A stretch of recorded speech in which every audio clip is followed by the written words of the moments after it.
ini yang harus kita sangat khawatirkan Pak, kalau sampai kita salah memilih pejabat.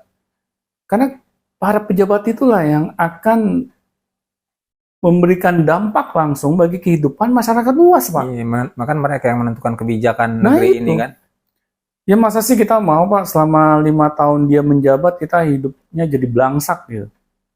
Karena nggak ada yang berkualitas Pak, semua hasil keputusannya. Nah itu Pak, jadi kembali lagi Pak ya ke masalah ijazah palsu ini Pak. Saya sih ngeliatnya ini kayak lebih ini Pak, lebih parah dibandingkan drama Korea Pak. Kalau drakor mah ketahuan fiksi Pak. Ya ini Ini non fiksi ini. ini kayak apa ya? Mau dibilang fiksi, Tapi bukan. bukan. Non fiksi, tapi Tapi kayak fiksi. kayak cerita dagelan gitu ya. Nah itu, kayak komedi Pak malahan, kalau menurut saya. Ya, kasihan kan kita seharusnya kepada masyarakat luas Pak. Masa kita senangnya menunjukkan kebodohan kita Pak.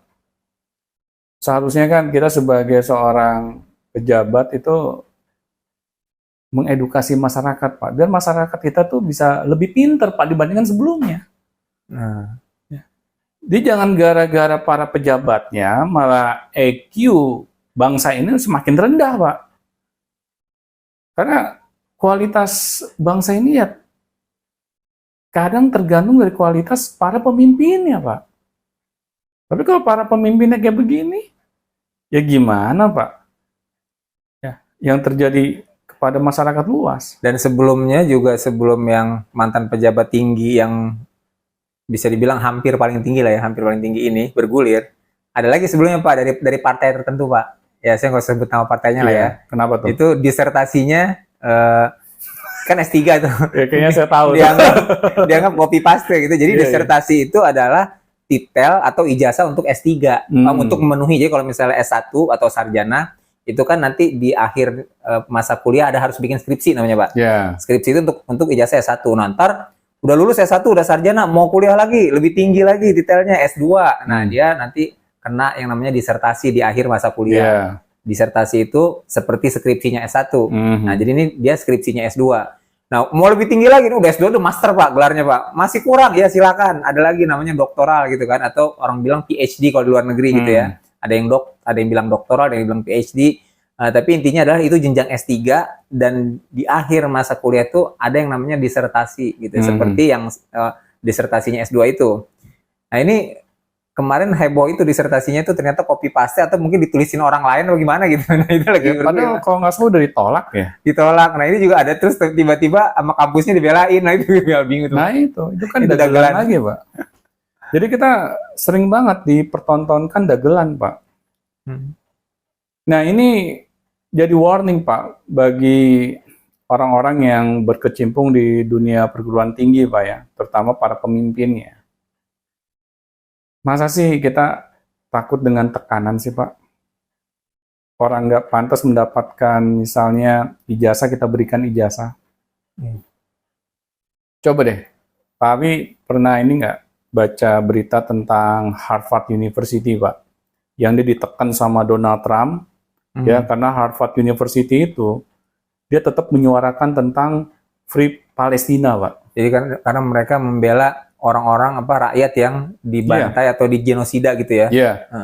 Sedangkan ancamannya itu nggak main-main, Pak. Donald Trump tuh sampai dia tidak mau memberikan lagi sumbangan, Pak, kepada Harvard University.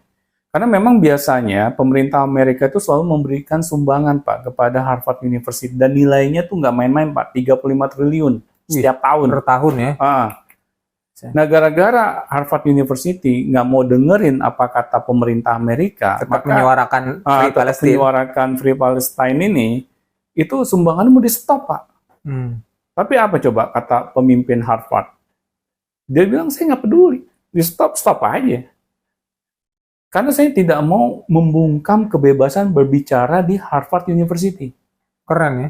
Nah itu, bayangin Pak, nilai 35 triliun kan nggak kecil, Pak. Iya. Tapi mereka berani menolak. Nah, Sedangkan, Padahal non-muslim itu Pak ya? ya non-muslim. Sedangkan perguruan tinggi di negeri kita ini yang nggak ada apa-apanya dibandingkan Harvard University itu tuh kayak ketakutan, Pak. Ini kan konyol. Masa kita kalah sih sama negeri yang katanya bukan mayoritas Islam? Tapi malah lebih memihak orang-orang Islam yang Nah, walaupun yang itu. memang sedang dizalimi gitu kan, Iya. karena mereka tidak memandang agama gitu kan. Benar. Ini kan jadi tamparan, Pak, buat kita. Masa kita kalah sama orang-orang mayoritas non-muslim? Padahal di agama kita saja sudah terang benderang, Pak. Kalau kita sampai berbuat curang, itu ada konsekuensinya. Ya bukan hanya di dunia, tapi setelah kehidupan di dunia ini. Nah ini yang patut kita contoh, Pak. Jadi nggak heran, Pak, Harvard University menjadi universitas top dunia, karena mereka bukan memberikan ijazah palsu.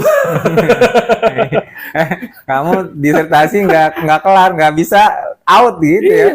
Nggak ada dibikinin copy paste Benar. gitu, nggak ada. Mereka memberikan real ijazah, Pak. Makanya kualitas kampusnya selalu top 5 dunia. Nah inilah yang kita harus petik pembelajaran, Pak, dari Harvard University. Mau sampai kapan ya perguruan tinggi di negeri kita ini ya kena tekanan sedikit langsung mati gaya, Pak. Wajar lah misalnya perguruan tinggi itu akan terus-menerus, Pak, mendapat tekanan dari pemerintah.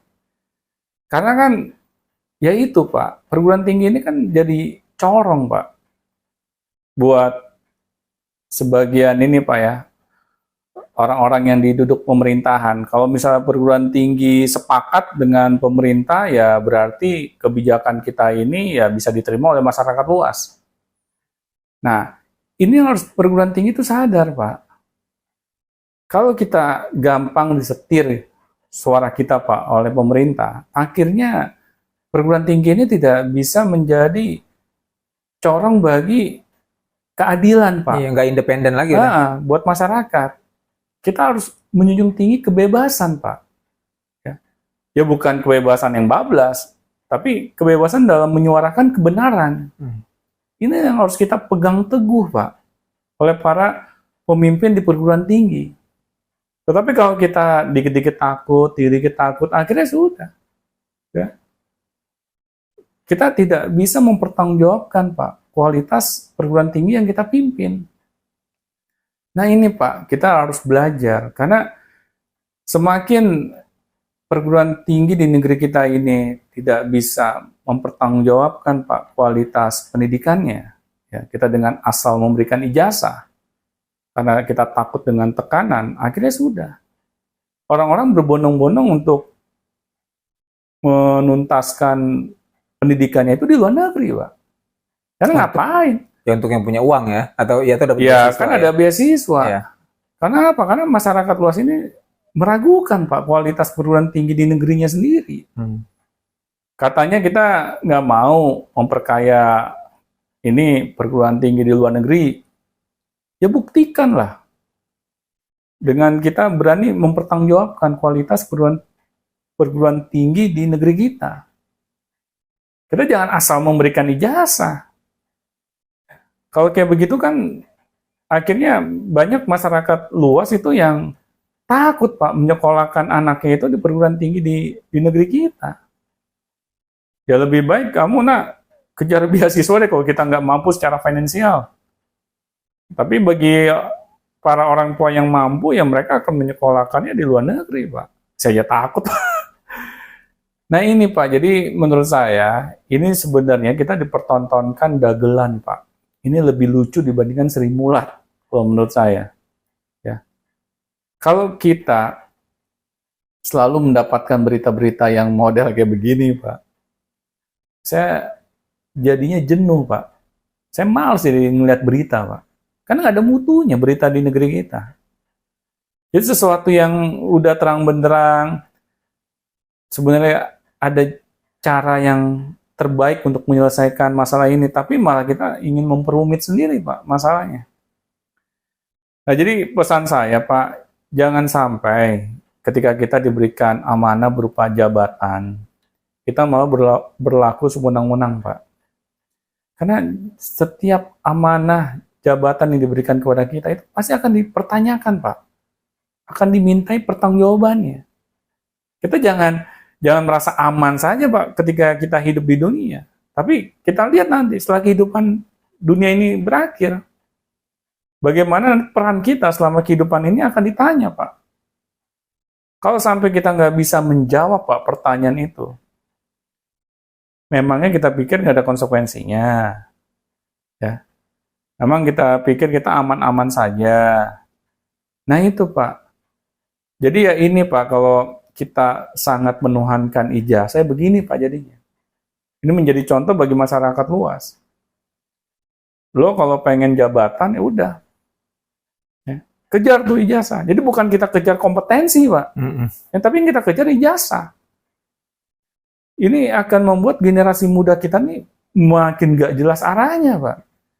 Karena para pejabat di negeri ini bukannya memberikan contoh yang benar, tapi malah memberikan contoh yang buruk, Pak. Jadi itu, Pak, kalau menurut saya. Ada lagi, Pak, yang ingin dibahas? Baik, waktunya, Pak. Oke, Sobat Beyond Education, ini semuanya sekedar curahan hati kita saja ya.